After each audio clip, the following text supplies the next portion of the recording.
যদি হঠাৎ করে একদিন হারিয়ে যাই, কেউ কি খুঁজবে? হয়তো না। যদি আমার আইডি থেকে ভিডিও পোস্ট করা না হয়, কেউ কি মিস করবে?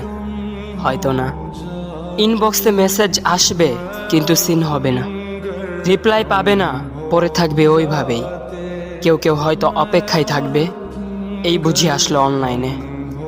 আবার কেউ কেউ হয়তো টেরও পাবে না, কেউ একজন নেই, কেউ একজন হারিয়ে গেছে। হঠাৎ একটা সময় কারোর হয়তো মনে পড়বে, কে জানি আর নেই। কষ্ট করে নামটা সার্চ করবে, পুরনো ভিডিওগুলো দেখবে আর ভাববে হুট করে কোথায় চলে গেল। আবার কেউ কেউ হয়তো একদিন দুই দিন না পেয়ে ফ্রেন্ড লিস্ট থেকে আনফ্রেন্ড করে দেবে। যখন আমি থাকবো না, তখন আমার স্মৃতি কারোর মনে পড়বে, হয়তো পড়বে, আবার হয়তো পড়বে না। তবে হারাতে হবে, হারাতে হয়, হারিয়ে যাওয়াই নিয়ম।